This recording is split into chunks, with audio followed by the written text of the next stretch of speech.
quite possibly the same personality type as Nick Cannon and Cam Newton. Now, I know y'all finna be mad at me. I don't care. I don't care. You know, Dr. Bryant, I guess she's a University of Phoenix degreed psychologist. Oh my God. Specializes in relationships. So we received some firsthand information from a source that had a verbal altercation with Dr. Cheyenne Bryant. This is when she was on Cam Newton's show. And I don't know if you remember, that was the first time like she had premiered in that form. Now I do know she's done television in the past, Teen Mom and things like that. But for her to, you know, she's been out here, she's been trying to rebuild her brand. She's been trying to reestablish herself. She's been trying to be seen in a certain light. And so she needed a platform and a subject matter in order to get into that space, because the red pill, blue pill space, everybody's been seeing it, the relationship space, the Kevin Samuels space, the Kendra G space, all of that is booming right now. And so this is where the money is, especially in this particular category. And so she is now branding herself as that. So she's gone from, counseling teenagers and being on different reality shows to now specifically talking about things that people are interested in, which is, am I going to be able to find a husband? What's wrong with the men out here? Black women still can't find a man, all this and that there. And so it's a great lane to get in, especially if you're trying to make some money, you're trying to really stick out, you're beautiful, you're marketable, because you have to be beautiful in order to sit on these platforms with these supposed high profile men. And really spit advice and drag them at the same time. And so she did that on Cam's show. Now with Cam Newton's show, he was doing her girlfriend a favor. So Cam Newton was best friends with Dr. Cheyenne Bryant's girlfriend. And so, like I said, Cheyenne's been trying to get into this relationship space and it hasn't been clicking. So she needed the perfect subject matter. So her girlfriend, and I'm talking about her girlfriend. Most people don't know. The average civilian don't know. But people who know you know who that girl is who you call your security. I'm just putting it out there. With pleasure. Yes. Ended up getting her the gig. Cam booked her based off of his relationship with her girlfriend. Okay? And did not expect for Dr. Cheyenne, after he gave her the platform, to turn around and try to diss him on his own platform. Okay? And so that happened. And so she put all Cam business out there and everything. He was like, whoa. So that's why there's long-standing beef. And Cam and his friend, which is her ex-girlfriend, are no longer friends. The whole bunch just broke up. So the girlfriend's no longer with Dr. Cheyenne. You know what I'm saying? Because she was like, what the hell are you doing? Like, you're ruining my relationship that I have. This is a business relationship. But she literally just stepped on everybody's back and just made her presence known and was like, I'm here, deal with it. If I gotta lose some, the hell with it. I get more. Did that go the way you thought it was gonna go? Nope. Because University of Phoenix don't give you that type of experience. It's only giving her credibility and notoriety because she's able to sit down with these high profile men and seem as if she's out here trying to save women, but she's really trying to save women from men so that women will now come to the other side. Give yourself to the dark side. Tasha K, Corey Holcomb, Cam Newton, and Dr. Umar all got smoked for Dr. Cheyenne Bryant. Let's put the pieces together and listen to everything they had to say about her. That was good. Oh, I'm not allowing you to access my body if I can't access your shit. Nobody should access your body if you can't access their my chart. Fuck a phone. A phone. People, Negroes got more than one phone. So like she's out here and she's preaching like this from the heart, using a very, very, very, very, very mindful, very demure attitude. But she's speaking from a hurt woman's place. And I don't need a psychology degree from the University of Phoenix like she got in order to kind of push this narrative or fit into a space just so I can make some money, because this is what people are after now.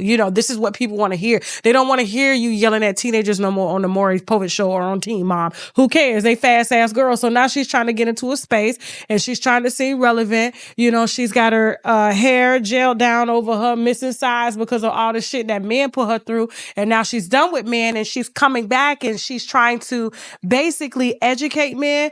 And it looks like it's coming from a loving space, but it's coming from a very bitter, scorned space that I'm 40, no babies, I'm beautiful. When I look at a woman that beautiful without a child, the marriage I can understand. It's slim pickings for sisters. That beautiful without a child, that was deliberate. And so now I've had to resort to eating just because y'all can't be the man that I feel that I need. And I believe that she may be an example of one of our sisters who says they're waiting for the right one, but may not necessarily be waiting for anyone at all. But because it's expected of me as a black woman to get married, I need to have a justification for why I am not. So now I'm just going to sell you this. Let's go. Let's finish up. Nah, and I won't. Yeah. And so that's the first question. And what are the answers? Oh, I've had some men be like, like, password to my phone. Like I just feel like, you know, if you're going to trust me, then you trust me and you don't need to have access. And in my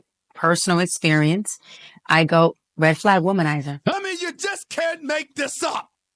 Red flag womanizer. And womanizer just means you got something going on. You're manipulative. No, it's not. No, it doesn't. No, it doesn't. You're not giving context to this. Like, how long have you known these people? Like, how long have you known these men? See, to me, this is based off of her past experience that she's selling you because love did not work out for her. In Dr. Cheyenne's conversation with Brother Cam, he said, my desire to get married is lower than my fear of divorce. And he said, and I may be paraphrasing a little bit here, that he was taking his time to find the right woman to build with. And Dr. Cheyenne, rightfully so, saw that as a contradiction and she went right in. Right. And she said, You're not taking your time. I am, though. You're being very action-based. You're not taking your time. You're being very action-based. I'm taking my time. You're being very action-based. You have 8 kids with 3 different women. Yes. You are creating, procreating, and multiplying. That is not taking your time. You're being very selectively active. paraphrasing, how can you be patient about looking for the right woman, but you're impatiently making all these children with unmarried women? In other words, if you're going to take your time and find a woman, slow down and take your time with impregnating them as well. Right. To that point. I understood her point. Now, here's where the irony comes in, and I'm going to bring it back to you for a question. Right. Cam Newton flipped it. And he said, okay, you're evaluating and criticizing the fact that I have 8 children by 3 different women. Right. And I still want more children, Right. even though I'm being patient in finding my mate. Right. But you're 41 and haven't had any children. To what can we attribute your behavior? Right. Here's the irony. Her answer to Cam was exactly Cam's answer to her.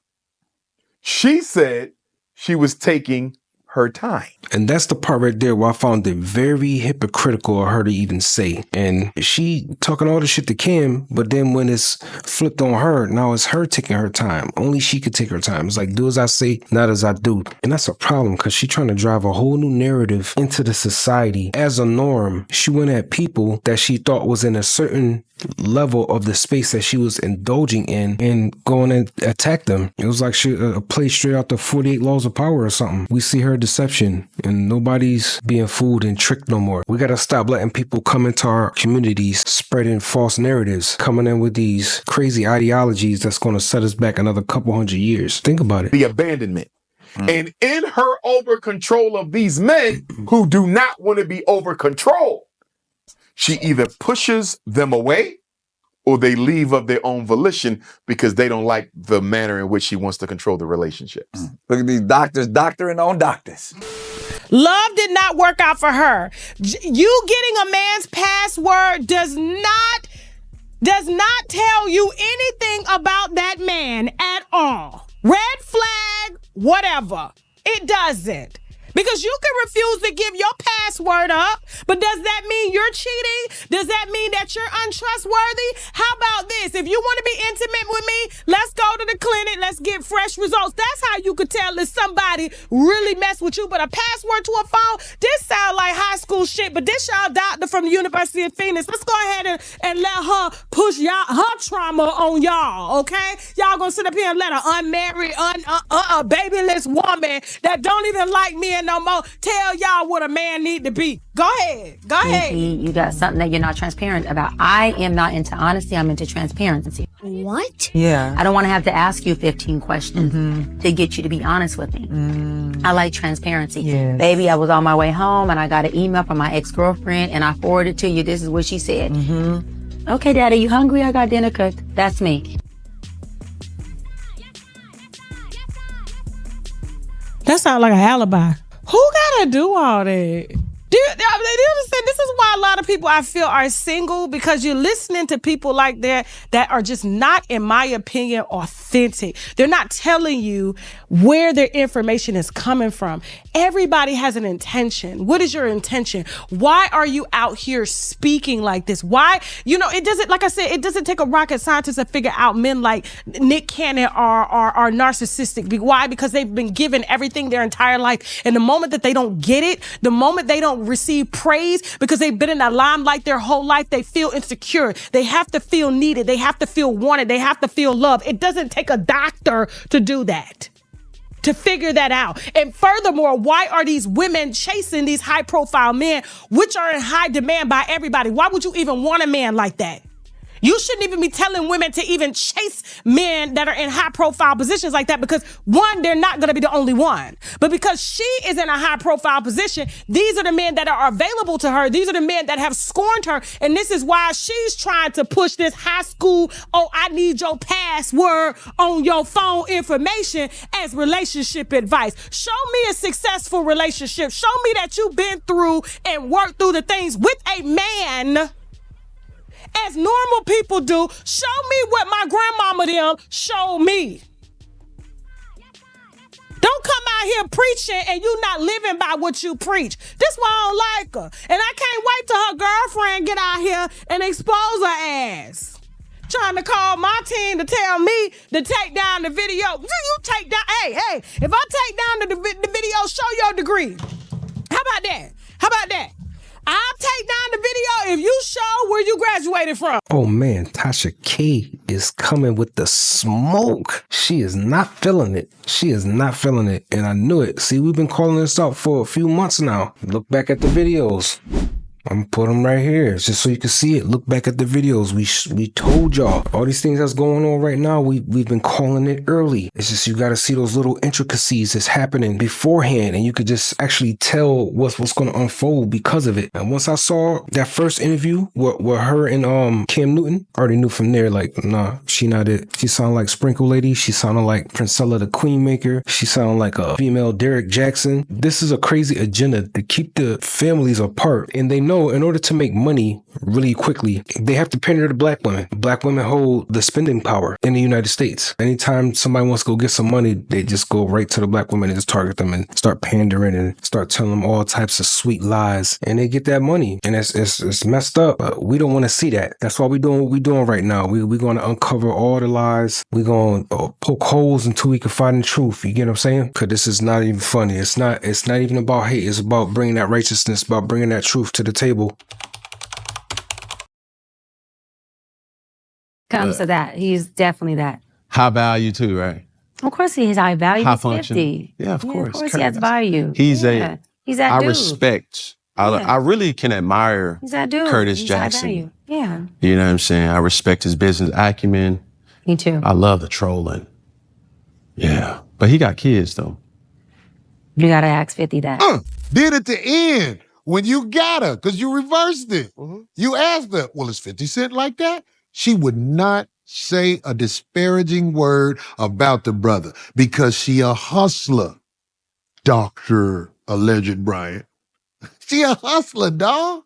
I'm just saying, man, people get mad at me. It happens. But in the long run, when people study what you say, They're gonna be like, oh, they was right there. When It's just I had mentioned, this is what I was saying. When I had mentioned the Curtis Jackson, the 50 Cent, at the time she Euroed out of it, I didn't know she was potentially trying to work with it. look, we saw it, brother. There are people who ain't looking with that average eye.